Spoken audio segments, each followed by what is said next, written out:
चलिए बच्चों इधर ध्यान दो। देखिए एक महत्वपूर्ण टॉपिक पर हम बात कर रहे हैं, परिमाप और परिधि। दो शब्द है अलग अलग, परिमाप और परिधि, लेकिन इसका अर्थ एक ही है। परिमाप जो है भुजा वाली आकृतियों के लिए प्रयोग किया जाता है और परिमाप जो है वृत्ताकार आकृतियों के लिए। देखो परिमाप का मतलब क्या होता है, ये वाली बाउंड्री, ये बाउंड्री, इसको क्या बोलते हैं, परिमाप। चारों तरफ की जो आपकी वो है बाउंड्री है, बोलते हैं परिधि। और इस तरह का खेत है और आपको तार बांधने हैं, उसके लिए शब्द का प्रयोग होता है परिमाप। जिसकी चारों भुजाएं समान हो उसे वर्ग कहते हैं। क्या कहते हैं? और इस तरह वृत्ताकार जो हो उसे कहते हैं वृत्त, जिसमें एक केंद्र होता है बीच में, और इस केंद्र से इस वृत्त की परिधि पर की जो दूरी होती है उसे हम बोलते हैं त्रिज्या। क्या बोलते हैं? और उसे हम संकेत आर से दर्शाते हैं। अब देखिए एक व्यवहारिक प्रश्न में आपको लेके यहाँ पर एक दैनिक जीवन की समस्या से संबंधित एक प्रश्न आपको बताने की कोशिश करता हूं। इधर ध्यान दो, सभी ढंग से सुनना। आपके दो तरह के खेत हैं, एक ऐसा और एक ऐसा।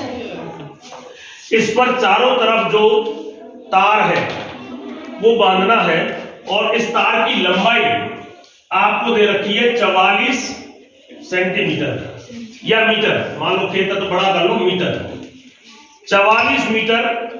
यहां से लेके यूं जाओ यूं जाओ यूं जाओ और यूं जाओ, तो 44 मीटर तार जो है इसमें लगता है। एक खेत ऐसा है, मैं यहां से बांधना शुरू करता हूं और यहां पे बांधता हूं, तो ये भी 44 मीटर ही लगता है।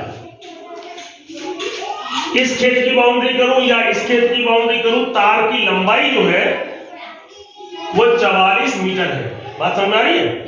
तो अब मुझे आप ये बताओ कि इसके अंदर ये जो क्षेत्रफल गिर रहा है, इसके अंदर जो क्षेत्रफल गिर रहा है वो कैसा होगा? कम ज्यादा होगा या बराबर होगा? जोर से बोलो। बराबर होगा। क्यों बराबर होगा? क्योंकि इसका भी परिमाप 44 है, इसके की बाउंड्री 44 है, इसलिए आपको क्या लग रहा है? आपको लग रहा है ना, लेकिन प्यारे बच्चों बराबर नहीं होगा। तभी तो अगर आप गणित नहीं पढ़ोगे तो आपको कोई चीज समझ में नहीं आएगी और आप कहीं भी ठगी के शिकार हो जाओगे। इसका क्षेत्रफल और इसका क्षेत्रफल समान नहीं आएगा। इसके अंदर जो एरिया गिर रहा है और इसके अंदर एरिया गिर रहा है उसमें अंतर आएगा। देखो क्या आएगा, मान लिया इसका क्षेत्रफल का सूत्र क्या होता है, ये तो परिमाप भुजा का वर्ग, ये क्या क्षेत्रफल है? क्या है? इसकी भुजा ये 44 तो चारों तरफ है ना, तो भुजा कितनी बनी? 44 को 4 से भाग करना। 4 से क्यों भाग किया? 1 2 3 4 भुजा है, तो एक भुजा की लंबाई निकल आई। इसका वर्ग 4 एकम 4, 4 एकम 4, 4 एकम 4, यानी कि 11 का वर्ग। 11 इंटू 11, और 11 का वर्ग कितना होता है? 121 मीटर स्क्वायर। इसके अंदर का जो क्षेत्रफल निकल के आया वो 121 मीटर वर्ग निकल के आया। बच्चों इधर ध्यान दो। अब देखिए इस वाले खेत पे आते हैं, ये क्या है? परिधि। परिधि का सूत्र क्या होता है? 2 पाई r, और परिधि आपको कितनी दे रखी है?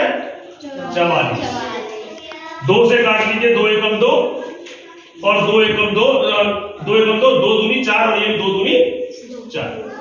पाई का मान होता है, पाई की वैल्यू आप जानते हैं 22/7 होती है, और r हमें निकालना है। r क्या करना है? तो देखो 22 से तो 22 कर गया और ये 7 इधर चला जाएगा, तो r का मान कितना आएगा? 7 मीटर।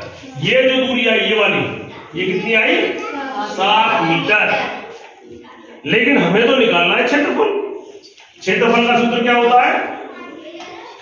Pi are square. पाई का मतलब 22/7 और आर हमने निकाल लिया कितना? 7। वर्ग है इसलिए 7 गुणा 7। इस 7 से 7 को काट लो, 7 दूनी 14, हासिल 1, 7 दूनी 14 और 1 15, यानी 154 मीटर स्क्वायर। अब लोग इधर ध्यान दो, इधर ध्यान दो। इसका क्षेत्रफल कितना आया और इसका कितना निकल के आया? किसका ज्यादा है? इसका मतलब ये हुआ कि इसके अंदर जगह जो घिर रही है वो ज्यादा है। अगर मैं इन दोनों प्लॉटों को क्षेत्रफल की दृष्टि से बेचना चाहूं तो मुझे बेचने हैं, तो मुझे ज्यादा पैसे किसके लेने चाहिए? इसके, क्योंकि इसका क्षेत्रफल क्या है? ज्यादा। तो ध्यान रख लेना, अगर बाउंड्री दोनों की समान हो आकृतियों की तो उनका क्षेत्रफल समान हो यह जरूरी नहीं है, किसी का ज्यादा किसी का कम हो सकता है। और वर्गाकार और वृत्ताकार की दृष्टि से देखा जाए तो वृत्ताकार जो आपका पार्क है, वृत्ताकार जो आपका खेत है, वृत्ताकार जो जगह है, उसका एरिया, उसका क्षेत्रफल ज्यादा होता है। बात समझ में आई? तालियां बजाओ।